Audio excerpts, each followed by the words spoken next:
నమస్తే, మీ మల్లేష్. ఈరోజు ఉపాధ్యాయులు శ్రీధర్ సార్ గారు, వెంకటేష్ సార్ గారు వచ్చారు. ఈరోజు వీరు వచ్చిన సందర్భంగా ఈరోజు నా మొదటి యూట్యూబ్ ఛానల్ ఇంటర్వ్యూ ఉంది. వారికి నా యొక్క కానుకగా వినాయకుని ఇవ్వడం జరుగుతుంది. సో తీసుకోండి సార్.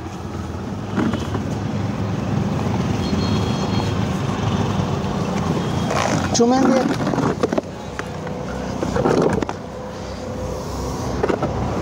ఈరోజు మనం ఈరోజు మాట్లాడడం ఏంటంటే, ఇప్పుడు సంక్రాంతి పండుగ ఉంది కదా.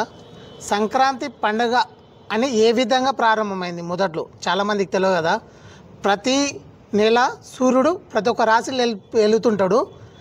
ఆ ప్రతి నెల లేని విశిష్టత ఈ మకర సంక్రాంతి అని ప్రత్యేకత ఎందుకు వచ్చింది? దాని గురించి ఏమైనా చెప్పగలుగుతారా సార్ మీరు? సంక్రాంతి అనే పేరులోనే సమ్యక్ క్రాంతి. క్రాంతి అంటే వెలుతురు, చీకటి నుండి వెలుతురు వైపు ప్రయాణం చేసేది. అదేవిధంగా 12 నెలల్లో 12 రాశులు ఉంటాయి. సంక్రాంతి అంటే సంక్రమణం అన్నమాట. ఒక్కొక్క రాశిలో సూర్యుడు, ఒక్కొక్క నెలలో ఒక్కొక్క రాశిలో సూర్యుడు ప్రవేశిస్తూ ఉంటాడు. అట్లా 12 నెలలు 12 రాశులలో ప్రవేశించడం జరుగుతుంది. ఈ యొక్క సంక్రాంతికి ఏంటంటే మకర రాశిలో ప్రవేశించడం జరుగుతుంది. కాబట్టి అందుగురించే మకర సంక్రాంతి అని మనం చెప్పడం జరుగుతుంది. దీనికి సంబంధించి పురాణ ఇతిహాస గాథల్లో గనక తీసుకున్నట్లయితే, మహావిష్ణువు భూమిని నీళ్లలో నుంచి ఆవిర్భించినటువంటి రోజుగా మనం ఈ యొక్క సంక్రాంతి నాడు జరిగింది. అదేవిధంగా బలిచక్రవర్తి అయినటువంటి బలిచక్రవర్తి ఈ పాతాళానికి వెళ్ళిన రోజు కూడా ఇదే. కాబట్టి దానికి ప్రతీకగా పురాణ ఇతిహాసాల గాథల్లో ఉన్నటువంటి చారిత్రక ఇతిహాస గాథల్లో ఉన్నటువంటి ప్రతీకగా మనం ఈ యొక్క సంక్రాంతి పండుగను జరుపుకోవడం జరుగుతుంది. సార్, ఇప్పుడు మకర సంక్రాంతి మన హిందూ సాంప్రదాయం ప్రకారంగా ఇప్పుడు దేవతలు పూజించే రాశిగా అంటారు కదా సార్, ఇది నిజమేనా? అయితే మనకు సూర్యుడు 2 ఆయనాలు, మనకు ఉత్తరాయణం తర్వాత దక్షిణాయనం. దక్షిణాయనము కంటే కూడా ఉత్తరాయణం అనేటువంటిది చాలా పవిత్రమైంది. దీనికి ఒక ఉదాహరణ చెప్పుకోవచ్చు. మహాభారత సంగ్రామంలో, కురుక్షేత్ర యుద్ధంలో భీష్ముడు అంపశయ్యపై ఉన్నప్పుడు ఆ యొక్క తనకు స్వతహాగా తనువు చాలించేటువంటి వరం ఉంది. కాబట్టి దక్షిణాయనం మొత్తం వెళ్ళిన తర్వాత ఉత్తరాయణ పుణ్యకాలంలో తన యొక్క ప్రాణాలను వదిలిపెట్టడం జరిగింది. కాబట్టి పితృదేవతలకు ప్రీతిపాత్రమైందిగా ఈ రోజుని మనం కొలుస్తాం. కాబట్టి ఉత్తరాయణ కాలం అనేటువంటిది చాలా పుణ్యకాలంగా భావిస్తాం. ఈ మకర సంక్రాంతిలో పుట్టిన వాళ్ళు కానీ ఏదైనా కానీ ఏది కార్యక్రమం జరిగినా స్వర్గప్రాప్తి కలుగుతుంది అని అంటారు. అది నిజమేనా వాస్తవం సార్? ఇది వాస్తవమే. ఎందుకంటే దేవతలకు పగల్లాంటిది ఉత్తరాయణం అనేటువంటిది. కాబట్టి స్వర్గప్రాప్తి, అందుగురించే ఉత్తరాయణ కాలం అనేటువంటిది పితృదేవతలు ఎవరైతే ఉంటారో వారికి ప్రీతిపాత్రమైంది. కాబట్టి స్వర్గప్రాప్తి అనేటువంటిది ఉంటుంది. మహాభారతం యొక్క భీష్ముని ఉదాహరణనే మనం చెప్పుకోవచ్చు. అయితే ఇప్పుడు చాలామందికి సంక్రాంతి అంటే 3 రోజుల పండుగ, కోడి పందాలు అని ఒకటే తెలుసు, పిండి పదార్థాలు అనే తెలుసు. 3 రోజుల పండుగ గురించి విశిష్టత చెప్పగలుగుతారా సార్? ఇప్పుడు మనం సంక్రాంతి పండుగ ముందు మనం చేనులు కోస్తాము, ధాన్యలక్ష్మి మన ఇంటికి వస్తాటి ధనంతోన కలిగి ఉంటాము, హరిదాసులకు ఇస్తామని అంటారు. దాని గురించి ఎక్స్ప్లెనేషన్ చెప్తారా సార్? సరే, ఈ యొక్క 3 రోజులు మనం ఈ యొక్క పండుగను, మొదటి రోజు భోగి, తర్వాత సంక్రాంతి, తర్వాత కనుమ, ఈ విధంగా మనం 3 రోజులు కూడా 3 పండుగలు జరుపుకుంటాం. 3 రోజులకు సంబంధించినటువంటి దీంట్లో కూడా మనకు అనేక విషయాలు మనకు దాగి ఉన్నాయి. ముఖ్యంగా మొదటి రోజు జరుపుకునేటువంటిది భోగి పండుగ ఏదైతే ఉందో, భోగి రోజు ముఖ్యంగా అనేక కార్యక్రమాలు నిర్వహణ చేయడం జరుగుతుంది. ఆ రోజు ఈ యొక్క భోగి పళ్ళు అంటాం. ఆ యొక్క రేగి పండ్లను శ్రీమన్నారాయణ స్వామికి ప్రతీకగా కొలవడం అనేటువంటిది జరుగుతుంది. కాబట్టి ఆ రోజు పిల్లలకు భోగి పండ్లు తలపై నుంచి వేస్తే ఆ యొక్క శ్రీమన్నారాయణ యొక్క ఆశీర్వాదం కలుగుతుంది అనేటువంటిది ఒక నమ్మకం. అదేవిధంగా పిల్లల్లో కూడా తలపైన బ్రహ్మరంధ్రం అనేటువంటిది ఉంటుంది. ఆ బ్రహ్మరంధ్రం పైన ఆ యొక్క రేగుపళ్ళు పడడం వలన పిల్లలకు మంచి జ్ఞానం లభిస్తుంది అనేటువంటిది ఒక నమ్మకం. అదేవిధంగా రెండో విషయం వచ్చేసి ముఖ్యంగా మనకు భోగి అనగానే భోగి మంటలు అనేటువంటి మనకు గుర్తుకొస్తుంది. ఈ యొక్క భోగి మంటలు అనేటువంటిది పాతదనం పోయి జీవితంలో కొత్తదనాన్ని తీసుకురావడానికి ఈ యొక్క భోగి మంటలు. అదేవిధంగా మనం ఇంతకుముందు చెప్పుకున్నాం, మనం ఈ యొక్క ఉత్తరాయణం వచ్చిన వెంటనే సంక్రాంతి అప్పుడు మనకు వాతావరణం కూడా మొత్తం కూడా కొంత చలి అనేటువంటిది ఎక్కువ ఉంటుంది. కాబట్టి చలి ఉంటుంది కాబట్టి కొంత మంట సెగ పుట్టడానికి మంటలు అనేటువంటిది మనం వేడి గురించి చూస్తుంటాం. ఆ విధంగా భోగి మంటలు అనేటువంటిది కేవలము ఏదో ఉన్న వస్తువుల్ని ఇచ్చేసి మంట రగిలించడం అనేటువంటిది కాదు.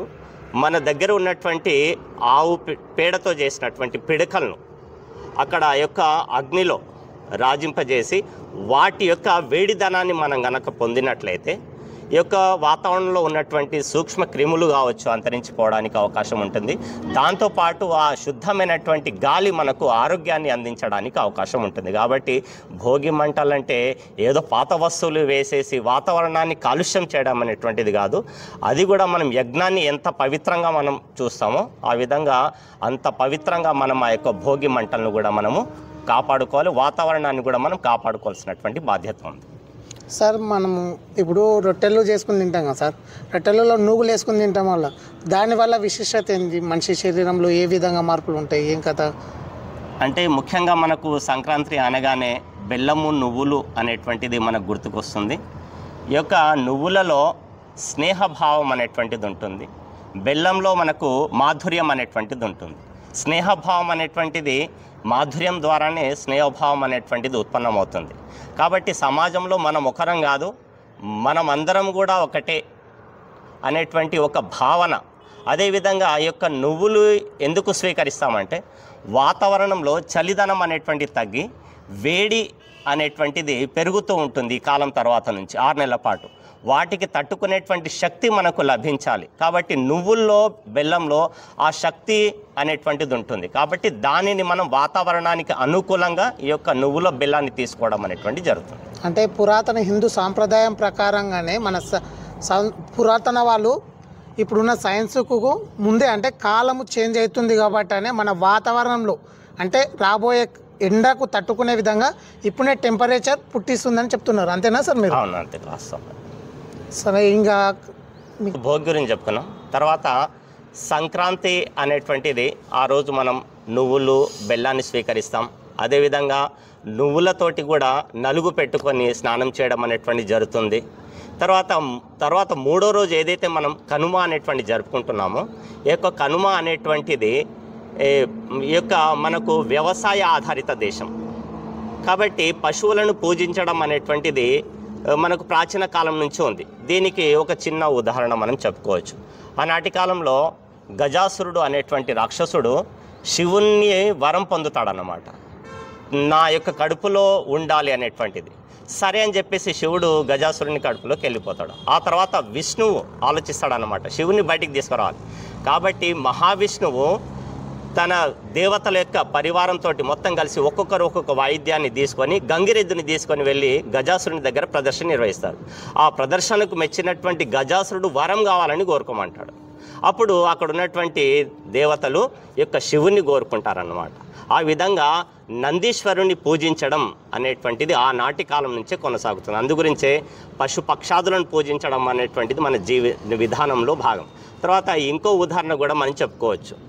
అక్కడ శివుడు నందిని ఒకరోజు భూలోకానికి వెళ్ళి ప్రతిరోజు కూడా ఒంటికి నూనెను అంటించుకొని స్నానం చేయాలి, నెలలో ఒకసారి భోజనం చేయాలి అని చెప్పి రమ్మని అంటాడనమాట. అయోమయంలో పడినటువంటి నంది భూలోకానికి వెళ్ళి ప్రతిరోజు భోజనం చేయాలి, నెలకోసారి నూనెతోటి ఒంటికి పెట్టుకొని స్నానం చేయాలి అని అంటాడనమాట. అప్పుడు శివుని కోపం వస్తుంది. ఏంటి ఒక విషయం చెప్పండి, ఇంకో విషయం. అప్పుడు చెప్తాడనమాట నందికి, ఇక అది చూసుకునేటువంటి ఆహారాన్ని చూసుకునేటువంటి బాధ్యత నీదే అని చెప్తాడు. ఆనాటి నుంచి నేటి వరకు కూడా వ్యవసాయంలో మనం ఎద్దులను వాడడానికి కూడా కారణం అదే అనమాట. ఆ విధంగా వ్యవసాయం అయితే ఏదైతే ఉందో ఆ పశు పక్షాదులను కాపాడుకోవడం అనేటువంటిది కనుమ. అందు గురించి ఆ రోజు పశువులను కూడా మనము అలంకరణ చేసి వాటికి ఆహారాన్ని అందించి ఆ యొక్క కాలం నుంచే మనకు వ్యవసాయం అనేటువంటిది కూడా ప్రారంభమవుతుంది. కాబట్టి ఈ పశు పక్షాదులను పూజించడం అనేటువంటిది కూడా ఈ సంక్రాంతి కనుమలో ఒక భాగంగా మనం ఆనాటి నుంచి నేటి వరకు కూడా మనం పూజిస్తున్నాం. కంటిన్యూ చేశారు బంద్ చేయకు సార్. పంటల గురించి అడుగుతా స్పెషల్గా. ఓకే ఇదే గట్టి మాట్లాడు. కంటిన్యూ కట్ చేయలేదు సార్. సంక్రాంతి అంటే ధనలక్ష్మి మన ఇంటికి వస్తుంది అంటారు పురాతనకెళ్ళి. అంటే ఇప్పుడు యాక్చువల్లీ మనకు పంట 6 నెలలకు ఒకసారి వస్తుంది అంటారు. దాని విశిష్టత ఏ విధంగా ఉంటుంది మన సంస్కృతి పరంగాను సైన్స్ పరంగాను చెప్పగలుగుతారా సార్ మీరు? మొదటగా మల్లేష్ యూట్యూబ్ ఛానల్ వారికి నమస్కారం. అలాగనే సంక్రాంతి శుభాకాంక్షలు. సంక్రాంతి అంటేనే మనకు సైన్స్ పరంగా మనకు వర్షాకాలంలో మనకు ఏ విధంగా అయితే నైరుతి ఋతుపవనాలు స్టార్ట్ అవుతాయో, నైరుతి ఋతుపవనాలు స్టార్ట్ అయిన వెంటనే మనం అంతా కూడా వ్యవసాయ పనులు స్టార్ట్ చేస్తాము. వ్యవసాయ పనులు స్టార్ట్ చేసిన తర్వాత ఇప్పటి వరకు డిసెంబర్ వరకు మనకు నవంబర్ డిసెంబర్ వరకు మొత్తం వ్యవసాయం అంతా కూడా మన, ఎందుకంటే మన భారతదేశము అంటేనే ఋతుపవన కాలాన్ని ఆధారంగా ఉన్నటువంటి దేశం మనది. ఋతుపవనాలపైనే మన వ్యవసాయం నడుస్తుంది. అందుకే ఒక భౌగోళిక శాస్త్రంలో ఏమంటామంటే భారతదేశం ఋతుపవనాలపై జూదం. అంటే ఋతుపవనాలు వస్తేనే మన దగ్గర మంచి పంటలు పండుతాయి. ఋతుపవనాలు రాలేదనుకోండి పంటలు కాన కష్టం. కాబట్టి ఋతుపవనాలు అనుకూలించినట్లయితే మనకు మంచి పంటలు వస్తాయి. ఆ విధంగా పంటలన్నీ కూడా మనకు నవంబర్ డిసెంబర్ వరకు మన ఇంటికి చేరుతాయి సైంటిఫిక్గా. అంటే ఏంది అంటే ఇక్కడున్న ఉష్ణోగ్రతలకు ఆధారంగానే మనం పంటలు వేస్తున్నాం. మన ఉష్ణోగ్రత, మన వాతావరణ పరిస్థితులు, దానికి ఆధారంగా పంటలు వేస్తాం. కానీ ఇవన్నీ కూడా ఇప్పుడు నవంబర్ డిసెంబర్లోన మనకు చేతికి వస్తాయి. సో ఇప్పుడు మనము నవంబర్ డిసెంబర్లోన వేరే పంటలు వేస్తాం. ఏవైతే నెక్స్ట్ ఉష్ణోగ్రత తట్టుకొని ఉండేటటువంటి పంటలు మాత్రమే వేస్తాం. నెక్స్ట్ వేరే పంటలంటే మనం వేయలేము చలికాలంలో. కాబట్టి వాటికి అనుగుణంగా కరెక్ట్ ఈ టైంకి వస్తాయి మన చేతికు. ధాన్యం మొత్తం రైతులకు, వ్యవసాయ కూలీలకు డబ్బు చేతిలో ఉంటుంది. కాబట్టి ఈ పండుగను చాలా గ్రాండ్గా చేసుకోవడం జరుగుతుంది. సార్ చెప్పినట్లు సంక్రాంతి అంటే భోగి మంటలు అన్నాం కదా. భోగి మంటల్లో సార్ చెప్పినట్లు వాతావరణంలో ఉండేటటువంటి కాలుష్యంతో పాటు మనకున్నటువంటి దరిద్రాన్ని వెళ్ళగొట్టడం కోసం మన ఇంట్లో ఉన్నటువంటి మామూలుగా అయితే పూర్వకాలంలోన ఆవు పేడతో చేసినటువంటి పిడకలను వేసుకొని మనం చేసుకునే వాళ్ళం అలాంటి దరిద్రం పోవడానికి. సో ఈ రోజుల్లో మరి ఆవు పేడనే చాలా కష్టంగా మారింది. సో అలాంటివి వేసి మనం భోగి మంటలు చేసుకుంటాము. ఇది మన ఒక భారతదేశం యొక్క భౌగోళిక పరిస్థితి. ఆ విధంగా ఈ పంటలన్నీ చేతికి రావడం, ఈ దాన్ని చాలా మనం చేసుకోవడం. తర్వాత మనం ఈ ముఖ్యంగా ఈ వైకుంఠ ఏకాదశి మనకు ఈ మధ్యకాలంలో వస్తుంది కదా. సో దాన్ని ఈ 14 రోజుల పాటు సో వైకుంఠ ఏకాదశి మొత్తం ద్వారాలన్నీ తెలిసి ఉంటాయి పైన. కాబట్టి ఇప్పుడు ఏదైతే మనం అనుకుంటామో అది పితృదేవతలు అందరూ కూడా, ఇప్పుడు ఉదాహరణకు పెద్దవాళ్ళు చెప్తారు ఎవరైనా ఈ మధ్యకాలంలో వైకుంఠ ఏకాదశి మధ్యకాలంలో చనిపోతే డైరెక్ట్ స్వర్గానికి వెళ్తారని. సో అలాంటిది కాబట్టి ఈ టైంలోనే మనం పితృతర్పణం అనేది కూడా చాలామంది చేస్తూ ఉంటారు. ఈ పండుగ ప్రత్యేకతగా చెప్పుకోవచ్చు. ఇది మన యొక్క వాతావరణానికి అనుగుణంగా చేసుకునేటటువంటి పండుగ ఇది. సో మనం నెక్స్ట్ ఏంటంటే ఉత్తరాయణం కంప్లీట్ అయ్యి దక్షిణాయనం మొత్తం కంప్లీట్ అయ్యి, దక్షిణాయనంలో ఉన్నాడు సూర్యుడు. సో భూమి తన చుట్టూ తాను తిరుగుతున్నప్పుడు మొత్తం ఇప్పుడు దక్షిణాయనం మొత్తము సూర్యునికి ఎదురుగా వెళ్ళింది. సో దక్షిణాయనం కంప్లీట్ చేసుకొని ఉత్తరాయణంలోకి అడుగు పెడుతున్నాడు. సో ఉత్తరాయణంలోకి అడుగు పెడుతున్నాడు అంటేనే మనకేంటంటే వాతావరణం మెల్లగా హీట్ కావడం స్టార్ట్ అవుతుంది. సో ఆ హీటును తట్టుకోవడానికే మనం ముందుగా ఏం చేస్తున్నాము, సద్దలు, నువ్వులు. ఎందుకంటే అది మన బాడీని వాతావరణానికి అనుగుణంగా హీటును కలిగిస్తుంది. అంటే ఇప్పటి నుంచే మనము రాబోయేదానికి ప్రిపేర్ అవుతున్నాం. సో మన భారతదేశ సంస్కృతి సాంప్రదాయం తీసుకుంటే కొన్ని కోట్ల సంవత్సరాల క్రితం సైన్స్ పుట్టకంటే ముందే ఆధ్యాత్మికంగా మనతోన సైన్స్ ఉద్భవించింది. సో ఇది మన దేశ సంస్కృతి. ఉదాహరణకు చరిత్రలో తీసుకున్నట్లయితే మన భారతదేశానికి మహమ్మదీయులు దండయాత్ర చేశాడు. ఎవరు?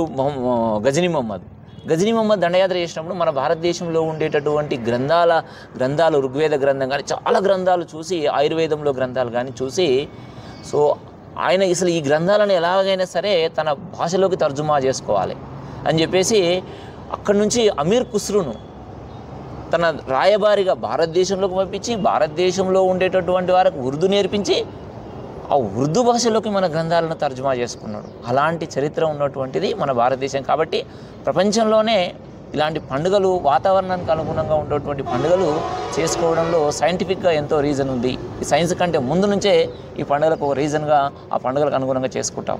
ఇది సంక్రాంతి యొక్క ప్రత్యేకత.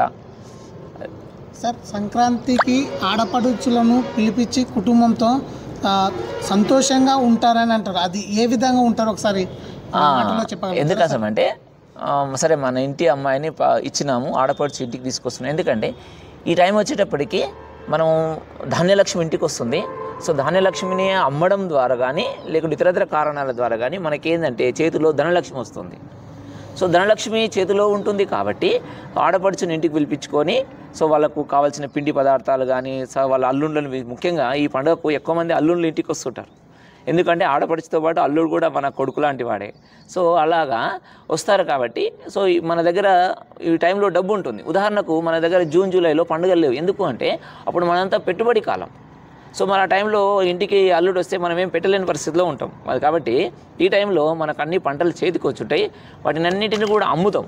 అమ్మడం ద్వారా మన దగ్గర ధనలక్ష్మి ఉంటుంది. సో దానికి అనుగుణంగా మనం ఈ పండుగను చాలా గ్రాండ్గా చేసుకుంటాం. ఇంకేమైనా సంక్రాంతి పండుగ గురించి ఏమైనా చెప్పగలుగుతారు? సో సంక్రాంతి పండుగను వివిధ రాష్ట్రాల్లో వివిధ రకాల పేర్లతో చేసుకుంటారు. సో మనతో సంక్రాంతి ఆంధ్రప్రదేశ్లో దీనికన్నా కొంత గ్రాండ్గానే చేసుకుంటారు. సో తమిళనాడులో అయితే పొంగల్ అంటారు. పొంగల్ అంటే బియ్యము, పెసరపప్పు ఇవన్నీ వేసి ఒక రకమైనటువంటి పిండి పదార్థం తయారు చేస్తారు. దాని పేరు పొంగల్. సో వాళ్ళు కూడా పొంగల్ని చాలా గ్రాండ్గా చేసుకుంటారు. తర్వాత మనకు తెలంగాణలో కూడా ఈ పండుగను కొంతవరకు గ్రాండ్గా ఉన్న, ఆంధ్రప్రదేశ్లో ఈ పండుగను ఇంకా చాలా గ్రాండ్గా చేసుకోవడం జరుగుతుంది. ఈ కోళ్ల పంద్యాల గురించి ఈ మధ్యకాలంలో ఒక చిన్న వార్త చదివాను. పూర్వకాలంలోన ఈ పండుగలోన ఏంటంటే ఈ కోళ్ల పంద్యాలు తీసుకురావడానికి ముందు ఫస్ట్ కొన్ని గ్రూపులుగా విడిపోయేవారు. ప్రజలే గ్రూపులుగా విడిపోయి వాళ్ళలో వాళ్ళు కొట్టుకునేవారు. ఎవరు గెలుస్తాం, నీ గ్రూప్ మనిషి గెలుస్తాడా, నా గ్రూప్ మనిషి గెలుస్తాడా. సో దానిలో ఏమయ్యంటే ప్రాణాలు పోయేటివి. సో దానికి అనుగుణంగా ఏం చేసిందంటే కోళ్లను ఈ గ్రూప్ వాళ్ళొక కోడి, ఆ గ్రూప్ వాళ్ళొక కోడి. సో ఎవరు కోడి గెలుస్తుందో వాళ్ళు గెలిచినట్లుగా ప్రకటించారు. అది కాస్త రాబోయే కాలంలో ఏమైపోయిందంటే సో జూదంగా మారిపోవడం కానీ సో ఇతరతర కారణాలతోన అది కోడి పందెంగా ప్రసిద్ధి చెందింది. అలా కోడి పందాలు కూడా ఒక దీంట్లో సంక్రాంతి పండుగలో భాగంగా గొప్పగా చేసుకోవడం జరుగుతుంది. సో ఇది అసలు కోళ్ల పందాలకు ఉన్నటువంటి చరిత్ర. అయితే సార్, మీ ఇద్దరు బాగా చెప్పారు ఈరోజు. నేను ఇప్పుడు ఏమంటున్నా అంటే ఇప్పుడు మకర సంక్రాంతిలో వచ్చినందుకు సంక్రాంతి జరుపుకుంటాం అని చెప్తున్నారు. నెక్స్ట్ కాలం చేంజ్ అవుతుంది కాబట్టి ఇప్పుడు మనము తినే పదార్థాలతోనే మనం శరీరంలో వేడిని ఉత్పత్తి జరుగుతుంది, వేసవిలో తట్టుకునే శక్తి వస్తుందని అంటున్నారు. మళ్ళీ కొంతమంది వ్యక్తులు ఏమంటున్నారంటే మన భారత సంస్కృతి ఏమి తెలియదు వాళ్ళకు, మన సైన్సే చాలా గొప్పతనం అని ఎక్స్ప్లెయిన్ చేస్తుంటారు. వాళ్ళకి ఏ విధంగా చెప్పాలనుకుంటున్నారు సార్? ఇది మాత్రము ప్రపంచానికి సైన్స్ అందించింది నా భారతదేశం. ప్రపంచానికే సైన్స్ అందించింది. సో ఉదాహరణకు ప్రపంచంలో లేని యూనివర్సిటీసు మనతోనే ఉన్నాయి. నలంద యూనివర్సిటీ కానీ, కాశీ విశ్వవిద్యాలయం కానీ, ఇంకా చాలా యూనివర్సిటీస్ ఉన్నాయి. అంటే సైన్స్ మనల్ని చూసే వాళ్ళు నేర్చుకున్నారు. 100% ఇదైతే నమ్ముతాను, పక్కా లేదు, షూర్, 100% షూర్గా చెప్తున్నాను. ఎందుకంటే ఖగోళ శాస్త్రంలోన అందరికన్నా ముందు ఆర్యభట్టుడు, మన దగ్గర ఉన్నటువంటి ఆర్యభట్టుడు, వరహామీరుడు, వీళ్ళు ఖగోళ శాస్త్రాన్ని అంచనా చేసి, ఎందుకంటే నేను చరిత్రలో చెప్తాను చూడండి, మనకు క్రైస్తవ దేశాలు ఉన్నాయి కదా, వాళ్ళంతా ఏమన్నారంటే అసలు భూమి సూర్యుని చుట్టూ తిరుగుతుంది అన్నారు. సూర్యుడు భూమి చుట్టూ తిరుగుతలేడు, సూర్యుని చుట్టూ భూమి తిరుగుతలేదు, భూమి చుట్టూ సూర్యుడు తిరుగుతుందని బైబిల్లో ఉంది. అంటే వాళ్ళు అట్లా నమ్మారు. ఉదాహరణకు అరిస్టాటిల్, తర్వాత కొపర్నికస్ ఏమన్నాడంటే, అయ్యా మీరు చెప్పేది తప్పు, సూర్యుడు ఒక కేంద్ర స్థానంలో ఉంటాడు, సూర్యుని చుట్టూ మిగతా గ్రహాలన్నీ తిరుగుతుంటాయి అని చెప్తే ఆయనను కోటెక్కిచ్చి శిక్షించారు కొపర్నికస్ను.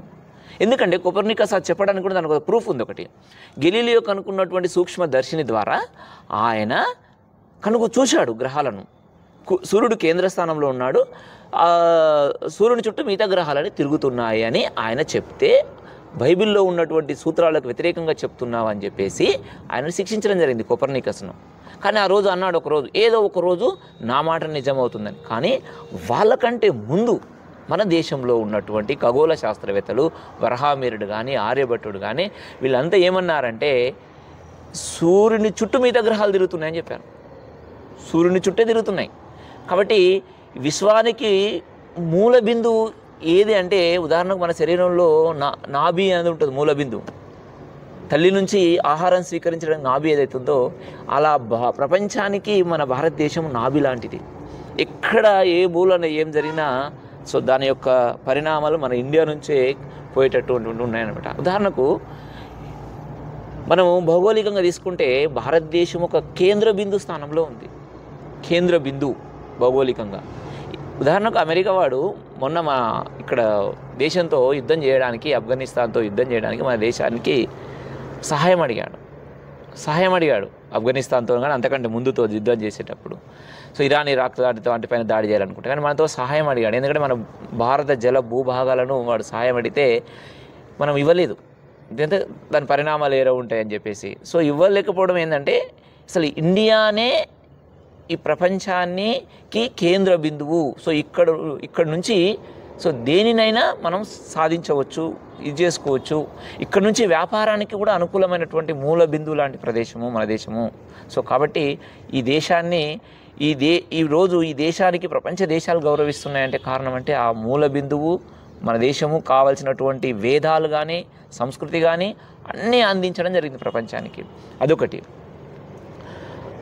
ఏది మనకు భారతదేశము మనం ఏ విధంగా అయితే ఇంతకుముందు చెప్పుకున్నామో మన భారతదేశాన్ని ఎంతోమంది ఆక్రమించారు. మహమ్మదీయులు వచ్చారు, తుగ్లకులు వచ్చారు, ఆంగ్లేయులు వచ్చారు. ఎంతమంది వచ్చినా తన యొక్క అస్తిత్వాన్ని మాత్రం ఈరోజు వరకు కోల్పోకుండా నిలబెట్టుకున్నటువంటి దేశము మన దేశం ఇది. అది సార్ ఇప్పుడు మనం పురాతనంలో ఎట్లా అంటే మా అమ్మ మా నాన్న వారు చెప్తుండ్రి, సంక్రాంతి వచ్చినప్పుడు గంగిరెద్దులను తీసుకుని వస్తున్నారా వారికి చాటతోనే పోస్తున్నారంట. దాని గురించి ఏమైనా ఎక్స్ప్లెయిన్ చేస్తారా సార్ ధాన్యాన్ని? అయితే ముఖ్యంగా మన దేశం వ్యవసాయ ఆధారిత దేశం. ఈ యొక్క వ్యవసాయ ఆధారితగానే మన యొక్క పండుగలు అనేటువంటివి పూర్వకాలం నుంచి కూడా మనం చేస్తుంటాం. మన యొక్క సంస్కృతిలోనే ఇదం నమమ అని అంటాం. అంటే మనకు ఉన్నటువంటి దాంట్లో దానం చేసేటువంటి గుణం చాలా గొప్పది. అనేక మంది మహాపురుషులు కూడా ఇందుట్లో మనకు ఉదాహరణగా నిలుస్తారు. సరే, మనం ఎంత సంపాదించినాం అనేటువంటిది ముఖ్యం కాదు, మనకు ఉన్న దాంట్లో ఎంత సహాయం చేసుకున్నాం అనేటువంటిది మనం ఇక్కడ ఒక హిందీ దోహా ఉంది, కబీర్ దోహా, సాయి ఇతనా దీజియే జామే కుటుంబ సమాయ్ మై బీ భూకా నా రహూ సాధునా భూకా జాయ్. అంటే భగవంతునితోటి కోరుకునేది ఏంటంటే మనకు కుటుంబానికి సరిపడా సంపద ఉండాలి, దాంతోపాటు మన ఇంటికి వచ్చినటువంటి అతిథిని మనము భోజనం చేసి పంపించి అంత ధనం ఉంటే చాలు అనేటువంటిది ఇది మన జీవన విధానం. అందుగురించే మన ఇంటి ముందు ఎవరిచ్చినప్పటికీ కూడా కాదు అనేటువంటి మాట మన యొక్క సంస్కృతిలో ఇప్పటి వరకు కూడా మన నోటి ద్వారా కూడా రాదు. ఏది ఉంటే అది సహాయం చేసేటువంటి గుణం. కాబట్టి ఇంతకుముందు మనం అనుకున్నట్టు ఈ యొక్క కనుమ సందర్భంగా ఈ పండుగ సంక్రాంతికి మన యొక్క పంటలన్నీ కూడా మన చేతికి వచ్చింటాయి. అందుగురించి ఆనాటి కాలంలో ఇప్పుడు దోషులు వచ్చినాయి, కానీ ఆనాటి కాలంలో చాటలతోటి ఆ యొక్క ధాన్యాన్ని పంచిపెట్టేవాళ్ళు అన్నమాట. ఎవరు వచ్చినప్పటికీ కూడా ఇది కాదు, ఇది సమాజానికి చెందింది, మనం చేసినటువంటి కుల వృత్తులకు వేసేవాళ్ళు ఎవరు వచ్చినప్పటికీ కూడా దానం చేసేటువంటి గుణం అనేటువంటిది చాటల నుంచి. అంటే అంత సిరి సంపదలతోటి తలతూగుతున్నటువంటి దేశం. కాబట్టి అంటే సమాజానికి సమర్పణ అనేటువంటిది దీని ద్వారా మనము చూసుకోవచ్చు అన్నమాట. ఇది నాది కాదు, సమాజం కూడా మనలో భాగమే. కాబట్టి మనం కూడా సమాజానికి ఇతరులకు ఏదో ఒక మంచి చేయాలి అనేటువంటిది ఇందుట్లో దానము అనేటువంటిది మనం విషయాన్ని. అంటే ఇప్పుడు సంక్రాంతి పండుగ గురించి ఖగోళ శాస్త్రం నుంచి ఇప్పుడు సైన్స్ వరకు మనకు ఇంత జ్ఞానము పూర్వీకుల నుంచే ఉందంటున్నారు కదా సార్. సహాయం చేసే గుణం కూడా అప్పటికెళ్ళే ఉందా ఇప్పటి వరకు కూడా ప్రస్తుతానికి? దాని గురించి ఏమైనా ఎక్స్ప్లెయిన్ చెప్తారా? సహాయం చేసేటువంటి గుణం మనలో సహజంగానే ఉంది. మనకు ఇతరులకు ఏదే ఎంత మనము లేదు అని అనేటువంటిది మాట మన నోటి ద్వారా రాదు. మనం ఉన్నంతలో ఏది ఎంత సహాయం చేయగలిగితే అంత సహాయం చేసేటువంటి గుణం మనకు సహజంగానే ఉంది. ఎందుకంటే మనము పూర్వకాలంలో కనుక తీసుకున్నట్లయితే అనేక మంది వాళ్ళు ఆచరణ చేసి చూపించారు ఇందుట్లో. ఉదాహరణకు సత్య హరిశ్చంద్రుడు, పేరులోనే సత్యం ఉంది. ఆయన జీవితంలో మొత్తం కూడా రాజ్యాన్ని మొత్తం అన్ని కూడా వదిలిపెట్టుకొని సత్యం గురించి బ్రతికిండు. కాబట్టి ఇటువంటి అదేవిధంగా మనకు దయాగుణం కలిగినటువంటి అనేక చక్రవర్తులు కావచ్చు, వాళ్ళ రాజ్యాలను కూడా మొత్తం కూడా అవసరం అనుకుంటే దానం చేసేసారు వాళ్ళు, సంపదను సిరిసను మొత్తం కూడా. అంటే ఈ దానం చేసేటువంటి గుణము ఆ యొక్క వాళ్ళ నుంచి లభించింది. కాబట్టి ఇప్పటికీ కూడా ప్రతి ఇంటి ముందు కూడా వెళ్తే భారతీయ సంస్కృతిలో కాదు అనేటువంటిది మాట ఉండదు. ముఖ్యంగా పండుగలు ఏవైతే ఉన్నాయో మనకు నేర్పించేటువంటి ఒకటి రహస్యం ఏంటంటే సమాజంలో మనం కూడా భాగమే, మనం సమాజంలో భాగం, సమాజం మనలో భాగం, సమాజం బాగుంటే మనం బాగున్నట్టు అనేటువంటి ఏదైతే నిగూఢ అర్థం ఏదైతే ఉందో ఈ సమాజంను ఏకం చేసేటువంటి విశిష్టత ఏదైతే ఉందో అది పండుగల రూపంలోనే మనకు తెలియపరుస్తుంది. మనము జరుపుకోవడం కాదు, అంతకుముందు ఎవరైతే మన పూర్వీకులు జరుపుకున్నారో దానికి అనుగుణంగా మనం జరుపుకుంటున్నాం. మనం జరుపుకోవడం ద్వారా రాబోయే తరానికి కూడా మనం ఏ గుణాలు అందిస్తున్నామంటే ఈ పండుగ ద్వారా ఇటువంటి అనేకమైనటువంటి గుణాలు, ఒక గుణం అనేటువంటిగా చెప్పుకుంటూ పోతే అనేక చాలా గుణాలు ఉన్నాయి. ఆ విధంగా రాబోయే తరానికి కూడా ఈ పండుగలు అనేటువంటిది ఒక వారధిగా పనిచేస్తున్నాయి. కాబట్టి హిందూ జీవన విధాన సంస్కృతి ఇప్పటివరకు సార్ ఒక విషయం చెప్పారు, కొనసాగుతుంది. ఆనాటి నుంచి ఎలా కొనసాగుతుంది అంటే దానికి కారణం ఏంటంటే మనం ఈ విధంగా జరుపుకునేటువంటి పండుగలే. కాబట్టి ప్రతి పండుగ యొక్క విశిష్టత అనేటువంటిది చాలా ఉంది. వాటిని తెలుసుకోవాల్సినటువంటి అవసరం కూడా ఈనాటి యువతరానికి కావచ్చు అందరికీ కూడా ఆ ప్రాముఖ్యత తెలుసుకున్నప్పుడే, దాని విశేషత తెలుసుకున్నప్పుడే మనం కూడా రాబోయే తరానికి కూడా ఇటువంటి మంచి విషయాలు తెలియపరచడానికి కూడా అవకాశం ఉంటుంది. ఈనాడు మనం చూస్తున్నాం పండుగలు అంటే ఎంజాయ్మెంట్ చేయడం, ఏదో వచ్చేసింది సెలవు కాబట్టి ఇక అయిపోయింది అనేటువంటిది కాదు. దానిలో ఉన్నటువంటి విశిష్టతను మనం గమనిస్తే అనేక విషయాలు చరిత్రలో కావచ్చు, రామాయణ మహాభారత ఇతిహాస గాథల్లో కావచ్చు చాలా విశిష్టతలు మనకు ఈ యొక్క పండుగల రూపంలో కల్పిస్తుంటాయి. కాబట్టి కొంత మనం ఈ పండుగ సందర్భంగా వాటి యొక్క విశిష్టతను తెలుసుకోవడానికి మనం ప్రయత్నిస్తే అనేకమైనటువంటి విషయాలు కూడా మనకు కూడా తెలియడానికి అవకాశం ఉంటుంది.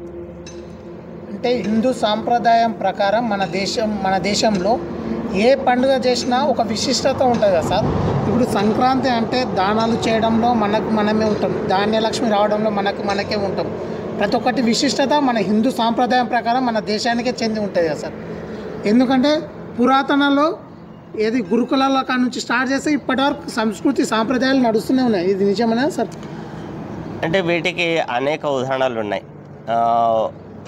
మనకు పూర్వకాలంలో కూడా ఈ యొక్క ప్రపంచాన్ని కుటుంబంగా భావించింది దేశం. ఈనాడు ప్రపంచ దేశాలు మొత్తం కూడా భారతదేశం వైపు చూస్తున్నాయి. ఈనాడు మన సంస్కృతి, సభ్యత, సంస్కారాల వైపు, మన పండుగల వైపు వాటి విశిష్టత ఏముందో మనకంటే గొప్పగా విదేశీయులు తెలుసుకుంటున్నారు. అసలు ఈ పండుగలు ఇన్ని జరుపుకోవడానికి దీనికి ఒక ఉదాహరణ చెప్పుకోవచ్చు. ఇన్ని పండుగలు ఎందుకు ఉన్నాయి అనేటువంటిది కూడా. ప్రస్తుతం మనం కలియుగం అంటాం. కలియుగము యాక్చువల్గా 43 లక్షల సంవత్సరాలు. కేవలం మనకు ప్రస్తుతం కలియుగం 5120 సంవత్సరాలు నడుస్తుంది మనకు. దీనికి రెట్టింపు మనం ద్వాపరయుగం, కలియుగానికి 2 రెట్లు, కలియుగానికి 3 రెట్లు త్రేతాయుగం, కలియుగానికి 4 రెట్లు కృతయుగం. కొన్ని లక్షల సంవత్సరాల నుంచి ఈ యుగాలు అనేటువంటిది కొనసాగుతూ వస్తుంది. కాబట్టి వీటి యొక్క పరంపర ఏదైతే ఉందో వీటి ఆధారంగానే మనం పండుగలు అనేటువంటిది జరుపుకోవడం అనేది జరుగుతుంది. కాబట్టి ఈనాడు మనం జరుపుకునేటువంటి పండుగలు మన జీవన విధానంతో ముడిపడి ఉన్నాయి. అందుగురించి మనకు ప్రతి దీంట్లో తీసుకున్నప్పటికీ కూడా విశిష్టతలు అనేటువంటివి కనిపిస్తుంటాయి. కాబట్టి వాటిని మననం చేసుకోవడానికే, ఈ సంస్కృతిని, సభ్యతను కొనసాగించడానికి జీవన విధానం, హిందూ సంస్కృతి అంటేనే జీవన విధానం, ఈ యొక్క జీవన విధానానికి అనుగుణంగానే మనకు పండుగలు ఉన్నాయి. కాబట్టి దీంట్లో మన ఆరోగ్యం ముడిపడి ఉంది, సమాజం ముడిపడి ఉంది, అనేకమైనటువంటి ఇతర అంశాలు కూడా మనకు ఈ పండుగలు అనేటువంటిది ముడిపడి ఉంది. కాబట్టి అందుగురించి ఈ పండుగలను మనం జరుపుకోవడం అనేది జరుగుతుంది.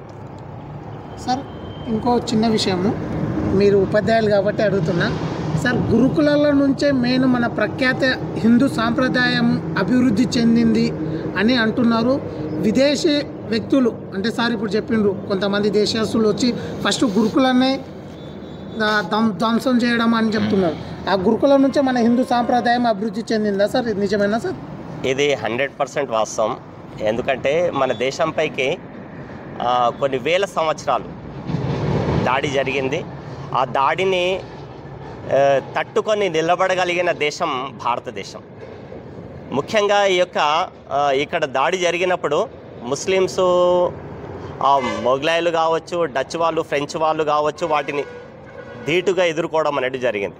ఎప్పుడైతే బ్రిటిష్ వాళ్ళు ఈ దేశంపైకి వచ్చిన తర్వాత, ఇక్కడ ఉన్నటువంటి వ్యవస్థలను పరిశీలన చేశారు. వీళ్ళు ఇంతగా ఎదగడానికి, ప్రపంచంలో ఎదగడానికి కారణం ఏంటి, మళ్ళీ ఒకవేళ ప్రపంచంలో ఎదగకుండా చేయాలంటే ఏ వ్యవస్థను ధ్వంసం చేయాలి అనేటువంటిది ఇక్కడ ఉన్నటువంటి విద్యా వ్యవస్థను ధ్వంసం చేశారు, వ్యవసాయ రంగాన్ని ధ్వంసం చేశారు, కార్మిక రంగాన్ని, అనేక రంగాలను మొత్తం కూడా ధ్వంసం చేశారు. ముఖ్యంగా విద్యారంగం.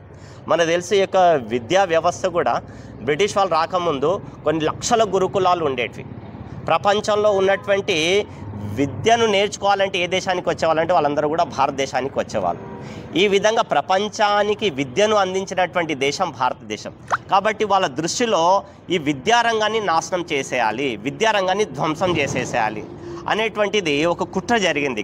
ఇక్కడ వచ్చిన తర్వాత విదేశీయులు భారతదేశానికి వచ్చిన తర్వాత ఒక వ్యక్తి వచ్చిండు, దేశం మొత్తం పర్యటన చేసిండు. ఏ అడుక్కునేటువంటి వ్యక్తి కనిపించలేదు. రెండోసారి మొత్తం కూడా చూసిండు, చదువుకోని వ్యక్తి కనిపించలేదు. మూడోసారి చూసిండు దేశం మొత్తం కూడా. మూడోసారి ఏ ఒక్క వ్యక్తి కూడా అన్యాయం కానీ ఇవన్నీ కానీ చూసినటువంటి వ్యక్తి కనిపించలేదు. కాబట్టి ఇక్కడ దీనికి కారణం ఏంటి అంటే ఇక్కడ ఉన్నటువంటి విద్యా వ్యవస్థను ధ్వంసం చేయాలి. కాబట్టి మన ప్రాచీన అనేకమైనటువంటి విశ్వవిద్యాలయాలు ఉండేటివి. ఆ యొక్క విశ్వవిద్యాలయాలను మొత్తం కూడా సమూలంగా నాశనం చేయడం జరిగింది.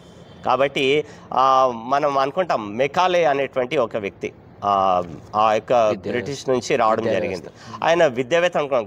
ఆ యొక్క దేశంలో రోడ్లపైనటువంటి తిరిగే వ్యక్తి. ఈ దేశంలో మొత్తం వచ్చిన తర్వాత తండ్రికి ఉత్తరం రాస్తాడు, ఈ దేశాన్ని నేను మార్చబోతున్నానని చెప్పేసి. ఏ విధంగా అంటే ఇప్పుడు నేను ఒక కొత్త విద్యా విధానాన్ని రూపొందించగలుగుతున్నాను. రాబోయే రోజుల్లో వాళ్ళు కేవలం చూడడానికి భారతీయులు, కానీ వాళ్ళ మేధస్సు ఆలోచన పరంగా చూస్తే మనం ఏదైతే ఆలోచిస్తామో ఆ విధంగా ఆలోచన చేస్తారు. కాబట్టి ఈ యొక్క విద్యా వ్యవస్థను నేను కొత్త విధానాన్ని రూపొందిస్తున్నాను అని చెప్పేసి చెప్పిండు అనమాట. వాటి స్థానంలో మనకు తెలుసు దేవ భాష అని అంటాం మనం. ప్రతిదీ కూడా సంస్కృతంలో ఈమిడి ఉంది. ఇవన్నీ గ్రంథాలు ఇవన్నీ కూడా సంస్కృతంలో. కాబట్టి మెల్లమెల్లగా మన సంస్కృతిని, ఆ సంస్కృతాన్ని దూరం చేసేసారు. అంటే ఇంగ్లీషు భాషను వాళ్ళు నేర్చుకుంటేనే ఉద్యోగాలు పొందడం, ఈ విధంగా మెల్లమెల్లగా ఇంగ్లీష్ విద్యా విధానాన్ని ప్రవేశపెట్టడం జరిగింది. చివరికి మనం చూస్తున్నాం ఈనాడు సంస్కృతం అంటే అది ఏదో భాషగా మిగిలిపోయింది. కాబట్టి ఈ విధంగా విద్యా విధానం ద్వారా ఎప్పుడైతే ఆ దేశంలో విద్య అనేటువంటిది, భాష, తర్వాత ఆచారాలు, వ్యవహారం ఏవైతే మారిపోతాయో అన్ని విషయాలు కూడా మారిపోతాయి. ఆచారాలు, సంస్కృతి, పండుగలు ఇవన్నీ కూడా మారిపోతాయి.